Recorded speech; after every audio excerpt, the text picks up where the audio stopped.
मैं हूं हमज़ा मुनीर और आप देख रहे हैं YouTube channel H series notes. आज हम जिस टॉपिक के बारे में बात करेंगे, कॉन्स्टिट्यूशनल लॉ हमारा सब्जेक्ट है। इसमें हमारा कॉन्स्टिट्यूशनल हिस्ट्री का हम पार्ट कर रहे थे। कॉन्स्टिट्यूशनल हिस्ट्री में हमारे पेपर में क्वेश्चन आता है salient features of the constitution of 1956। ये बेसिकली पाकिस्तान स्टडीज़ वगैरह में भी आप पहले ये चीज़ों को पढ़ के आ चुके हैं, पर हम थोड़ा सा इसको कॉन्स्टिट्यूशनल के हिसाब से और ज़्यादा बेहतर बनाने की कोशिश करेंगे ताकि पेपर में आपका ये अच्छे से क्वेश्चन अटैम्प्ट हो जाए। First constitution of Pakistan 1956 first key stone in the Pakistan history. एक ये की स्टोन है। Pakistan succeeded in drafting the constitution after 9 years of effort. आपको पता है कि पहला जो कॉन्स्टिट्यूशन था हमारा 9 साल बाद जाके ये बना था। It was adopted by the constitution assembly on 29 February 1956 and force on Pakistan on 23 मार्च 1956। ठीक है, 29 फरवरी को ये कॉन्स्टिट्यूशन असेंबली ने इसको अडॉप्ट किया था और इसको 23 मार्च 1956 को इसको इम्प्लीमेंट करवाया था, इन्फोर्स करवाया था। After resuming charge as prime minister, Chaudhry Mohammad Ali 4th PM along with his team work day and night to formulate the constitution of Pakistan. Chaudhry Mohammad Ali जो 4th PM थे, उन्होंने क्या किया था कि जब उनको चार्ज मिला था तो उन्होंने दिन रात मेहनत की और इसको पाकिस्तान के कॉन्स्टिट्यूशन को बनाने में हेल्प की। Pakistan state as a dominion ended and the country was declared as Islamic republic of Pakistan. तो इसमें एक कॉन्स्टिट्यूंट का एक उसका वो ख़त्म हो गया था, वो जो इसकी कॉन्स्टिट्यूंट डोमिनियन थी वो ख़त्म हो गई थी ब्रिटिश की, और पाकिस्तान को फर्स्ट टाइम जो है ना इस्लामिक रिपब्लिक ऑफ पाकिस्तान एक सेपरेट नाम दे दिया गया था। The constitution abolish the office of the governor general and provided the power sharing arrangement between the president and the prime minister. ठीक है, कॉन्स्टिट्यूशन ने क्या किया, जो ऑफिस गवर्नर जनरल के ऑफिस को अबॉलिश कर दिया and provided power sharing arrangement between president and prime minister. President और प्राइम मिनिस्टर के दरमियान ये पावर्स आ गई थी।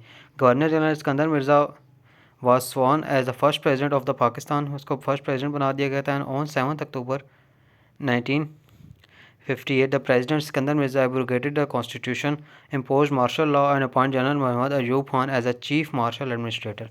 ठीक है, तो इसको अबॉलिश कब किया गया था, इसको अबॉलिश से क्या किया, सिकंदर मिर्ज़ा को प्रेसिडेंट बना दिया गया था और सिकंदर मिर्ज़ा ने क्या किया कि इसको मार्शल लॉ इम्पोज किया। मार्शल लॉ इम्पोज करने के बाद जनरल मोहम्मद अयूब खान को as a chief martial law administrator बना दिया और इसको एब्रोगेट कर दिया, इसको ख़त्म कर दिया कॉन्स्टिट्यूशन को। ठीक है, हमने ब्रीफ इसका इंट्रोडक्शन देखा है। अब हम इसका देखेंगे बैकग्राउंड, हम इसका देखेंगे। Pakistan became independent of United Kingdom in 1947 and but remained the British dominion. ठीक है, उसके डोमिनियन रह चुका था। Government of India act 1935 was the certain amendments. ठीक है, constitution of Pakistan after independence the first constitution assembly was assigned the task to framing the constitution. The assembly pass the objective resolution. Assembly ने एक objective resolution pass की 12 मार्च 1949 को, laying down the principal which later on become the substantive part of the constitution, जिसको later on substantive part बना दिया गया constitution as a preamble के तौर पे।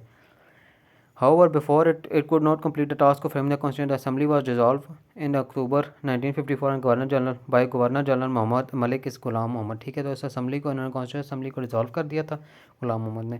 There after governor general convened the second constitution assembly in May 1955 which framed and passed the constitution of Pakistan on 29 February 1956 and the constitution was promulgated on 23 March 1956। तो ये basically हमने background देखा है। अगर आप चाहें तो इस बैकग्राउंड को पहले भी लिख सकते हैं और उस इंट्रोडक्शन को अगर बाद में लिखना चाहें तो बाद में भी लिख सकते हैं।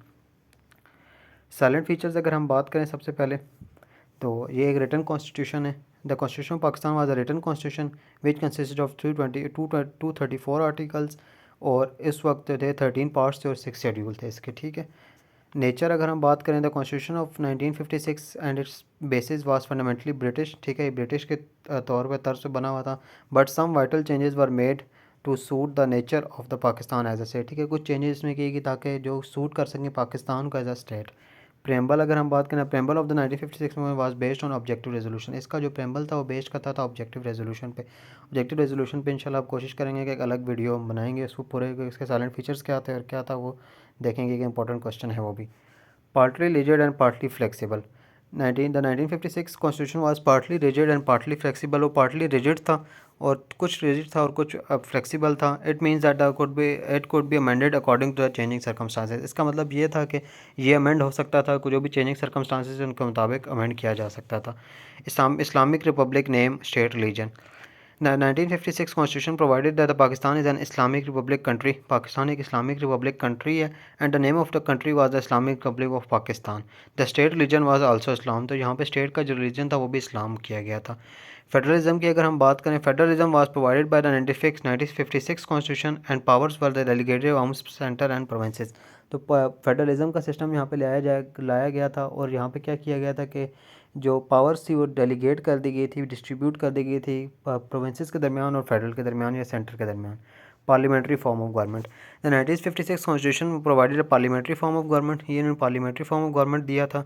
The prime minister was the head of the government and the cabinet. Prime minister जो the head of the government था और cabinet members were chosen from the parliament. और पार्लियामेंट के जो कैबिनेट मेंबर थे, जो आजकल सिस्टम है उसी सिस्टम के मुताबिक था, पार्लियामेंट्री फॉर्म ऑफ सिस्टम था. The members of the cabinet were accountable to the parliament. जो मेंबर्स थे कैबिनेट के वो अकाउंटेबल थे पार्लियामेंट को collectively. Similarly the president was the head of the state but the prime minister enjoyed more powers than him. ठीक है, president एक head of the state तो था पर प्राइम मिनिस्टर के पास ज़्यादा पावर्स थी जैसे कि आजकल है. And also they both must be Muslim. और दोनों का ज़रूरी था कि वो दोनों मुस्लिम हों.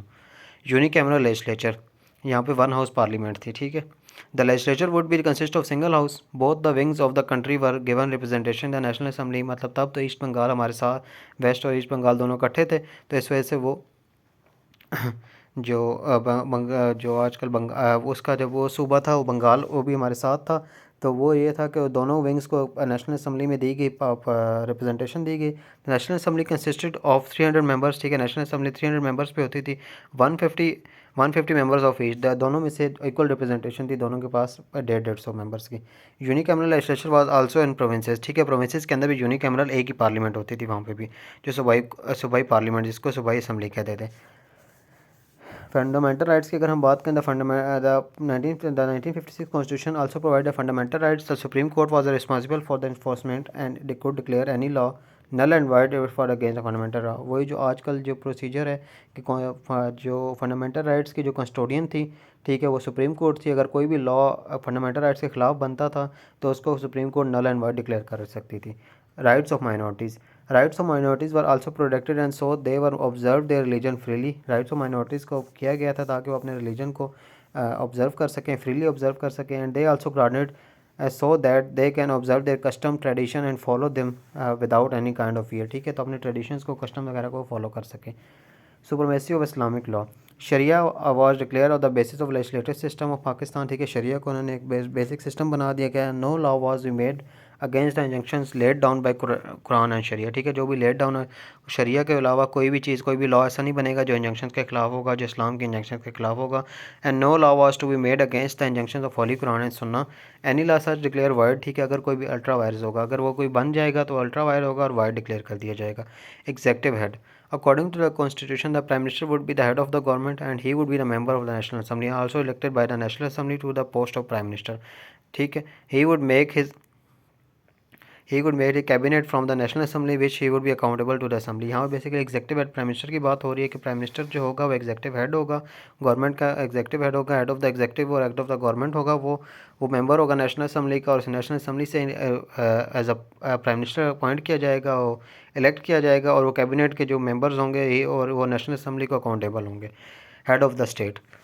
It was provided in the constitution that the president would be the head of the state with the powers to declare the state emergency in the country and dismiss the prime minister of the government. ठीक है, यहाँ पे क्या होता था कि prime minister जो वो प्रेसिडेंट था वो हेड ऑफ द स्टेट था और उसके पास पावर थी, वो कंट्री में इमरजेंसी लगा सकता था और प्राइम मिनिस्टर को अगर वो घर भेजना चाहे, डिसमिस करना चाहे तो वो कर सकता था और गवर्नमेंट को भी वो डिसमिस कर सकता था.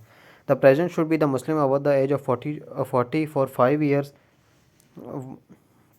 As of 40 for 5 years. ठीक है, एज ऑफ उसकी एज 40 साल होनी चाहिए और 5 साल के लिए वो आता था. Moreover he was authorised to make the appointment of governor, supreme court जजेस, एडवोकेट जनरल, ऑडिटर जनरल वगैरह को भी वो अपॉइंट करता. President would be elected by the central and provincial legislature. ठीक है, जैसे कि आजकल होता है कि दोनों मिला के बनाते हैं. President had a power to summon, prorogue and dissolve the assembly on the advice of cabinet. ठीक है, वो डिसॉल्व कर सकता था असेंबली को अगर वो करना चाहता था. अब जुडिशियल रिव्यू की अगर हम बात करें, the 1956 constitution provider judicial review to the court में declare an null void which is against the constitution. अगर कोई भी कॉन्स्टिट्यूशन के खिलाफ या फंडामेंटल राइट के खिलाफ कोई भी लॉ होता था तो उसको, जैसे हम पहले डिस्कस कर चुके हैं, तो वो था. इंडिपेंडेंस ऑफ जुडिशरी की यहाँ पे बात की गई है. The 1956 constitution also provide the independence of judiciary where the जजेस were appointed by the head of the state. President उनको अपॉइंट करता था। They could remove only impeachment, और इम्पीचमेंट के थ्रू ही इनको सिर्फ रिमूव किया जा सकता था। Judiciary was also independent and from the political influence. Judiciary को किया गया था, अलग कर दिया गया था, पॉलिटिकल इन्फ्लुएंस उस पर नहीं होता था। Highest court of appeal was the federal court, ठीक है। No supreme court, now supreme court, जो अब सुप्रीम कोर्ट है उसको तब उस वक्त फेडरल कोर्ट कहा जाता था। And this federal court was entitled to resolve the dispute between the units of the government. और अगर जो गवर्नमेंट की यूनिट्स जो थी उनके दरमियान में कोई अगर आ जाता था डिस्प्यूट, तो उसको भी हल करने के लिए फेडरल कोर्ट बनी हुई थी, वो फेडरल कोर्ट उसको हल करती थी। Judiciary was also responsible to explain and interpret the constitution. Constitution को इंटरप्रेट करने के लिए, एक्सप्लेन करने के जो भी जुडिशरी का काम था। नेशनल लेवल्स की अगर हम लैंग्वेजेस की बात करें तो बंगाली और उर्दू उस वक्त दोनों नेशनल लैंग्वेजेस थी, ठीक है। मेथड ऑफ इलेक्शन अगर हम बात करें तो method of election was the constitution was the direct election. Direct election होता था, लोग डायरेक्टली प्राइम मिनिस्टर को उनको वो डायरेक्टली अपने रिप्रेजेंटेटिव को इलेक्ट करते थे, ठीक है। But this feature led failure to the constitution, और यही एक फीचर था जिसकी वजह से वो फेलियर भी हो गया था 1956। हम देखते हैं आगे कैसे ये फेल हुआ था। प्रोविंशियल ऑटोनॉमी की अगर हम बात करें, curtailed in the constitution 1915 the great extent. Provincial autonomy यहाँ पे दी गई थी, तो provinces were given sufficient autonomy, उनको खुद मुख्तारी दे दी गई थी टू रन देयर अफेयर्स, ठीक है। तो उनके अफेयर्स अपने इंडिपेंडेंटली वो रन कर सकते हैं। But still they the main role was played by central, पर जो मेन रोल था वो सेंट्रल ही पे। थ्री लिस्ट यहाँ पे डिस्ट्रीब्यूशन ऑफ पावर कर दी गई थी, तो यहाँ पे थ्री लिस्ट बना दी गई थी। एक फेडरल लिस्ट थी, फेडरल लिस्ट में वो वाली चीज़ें आती थी जिसपे जो लेजिस्लेशन थी वो सिर्फ फेडरल कर सकती थी। प्रोविंशियल में वो आती थी जिसमें प्रोविंसेस कर सकते थे, और कंकरेंट में वो आते थे जिसमें दोनों कर सकते थे, ठीक है। Directive principles of the state policy, ठीक है। The constitution of 1950 also laid down some principle of policy, ठीक है। जैसे कि आजकल प्रिंसिपल ऑफ पॉलिसी है यही है, which were have to be followed and kept in mind running a state. जैसे कि आज प्रिंसिपल पॉलिसी हमारे फंडामेंटल राइट्स के खिलाफ, वो फंडामेंटल राइट्स के अगला जो टॉपिक है हमारा, जो 28 से आगे स्टार्ट होता है 40 तक, तो ये जाता है, मैं आई गेस इतना ही जाता है इससे 28 से आगे जो स्टार्ट होता है नेक्स्ट हमारे प्रिंसिपल ऑफ पॉलिसी का टॉपिक है, ठीक है। तो वो जो वो वहाँ पे थे, जैसे कि वो प्रिंसिपल्स हैं आज वाले कॉन्स्टिट्यूशन में, इस तरह वहाँ भी एक थे, और वो ये बताते थे कि जैसे कैसे आपने स्टेट को रन करना है, डिसीजन कैसे लेने हैं, law making and these were guidelines to run the state. और एक गाइडलाइन होती थी कि कैसे स्टेट को रन कर। Emergency powers of the president, जैसे कि हम ऊपर एमरजेंसी की पावर डिस्कस करके आ चुके हैं। The president also had some powers which are exercised by them in emergencies, ठीक है। उनके एमरजेंसीज में वो कुछ पावर्स, पहले तो एमरजेंसी लगा सकता था, अब उसकी कुछ पावर्स हैं, इस तरह के ऑर्डिनेंस पास कर सकता था, ठीक है, जब नेशनल असम्बली सेशन में नहीं होगी जैसे कि आजकल होता है। अच्छा, लैक ऑफ लीडरशिप, अब फेलियर यहाँ पे क्यों हुआ था इसका, यहाँ पे फेलियर क्या था, लैक ऑफ लीडरशिप, क्योंकि लैक ऑफ लीडरशिप थी। Lack of leadership played a important role in failure of the constitution. There was no sincere leader after Jinnah Liaquat Ali Khan. Liaquat Ali Khan और जिना के बाद कोई ऐसा लीडर नहीं था जो एक सिंसियर हो, लॉयल हो, ठीक है। उसके बाद सारे आपको पता है कि उस वक्त तक इतने प्राइम मिनिस्टर चेंज हो चुके थे, ठीक है। हर बंदा चेंज हो, हर बंदा अपनी एक पॉलिटिक्स में लगा होता है, सारा कुछ उस तरह का। Method of election was adopted by faulty, it was not finally decide on electoral issue, ठीक है। ये मेथड ऑफ इलेक्शन जो था ना यहाँ पे, ये फॉल्टी था, इसमें इतना ये इफेक्टिव नहीं था, उस तरह इलेक्शन हो भी नहीं रहे थे उस टाइम पे, इतना लेट इलेक्शन थे, तब तक कोई इलेक्शन भी नहीं थे। तो इस वजह से इलेक्शन के जब मेथड का इलेक्शन क्या, जब इलेक्शन के कोई प्रोसीजर नहीं इस कॉन्स्टिट्यूशन में बताया गया कि इलेक्शन होगा किस तरह, कब होगा, क्यों होगा, कितने दिन में होना चाहिए, तो फिर ये इसका फ़ायदा नहीं था। लैक ऑफ पॉलिटिकल ट्रेनिंग की अगर हम बात करें, there was lack of political training in country. This type of democracy introduce by the constitution was alien to people. ये डेमोक्रेसी उन्होंने कर तो दी थी, अनाउंस तो हो गई थी डेमोक्रेसी, पर वो लोग इससे अभी तक आशना ही नहीं थे, लोगों को कुछ पॉलिटिकल ट्रेनिंग ही नहीं थी लोगों के पास। Role of political party, the role of political was not healthy as well as they were not well ordered and discipline, ठीक है। पॉलिटिकल पार्टीज इतनी वेल ऑर्डर्ड और डिसिप्लिन नहीं थी उस टाइम में। Non existence of economic quality, non existence economic quality the country was the main cause of the failure, ठीक है। वो उनका मेन कॉज था। Weakness of the constitution, world drafting question, the backwardness Pakistan was not taken into account but the circumstances of the land of the foreign rulers were kept, ठीक है। तो backwardness Pakistan की वो नहीं देखी गई कि पाकिस्तान कितना बैकवर्ड है, ठीक है, कितने जो बैकवर्ड एरियाज उनको भी नहीं देखा गया, but the circumstances of the land of the foreign rulers were kept, ठीक है। जो उनके जो फॉरेन रूलर्स हैं उनकी जो लैंड थी उसको जेन में रखा गया था, ठीक है। Undue influence interference of the head of the undue interference by the head of the state which with the ministers and with the political parties resulted the failure of the constitution। एक undue interference की गई थी head of the state की तरफ से, ठीक है। तो ये एक कॉन्स्टिट्यूशन का फेलियर के बायस बना था, ठीक है। तो हमने ये देखा कि 1956 से क्या क्या साइलेंट फीचर्स थे और क्या क्या उसमें ड्रॉबैक्स थे। Thank you very much.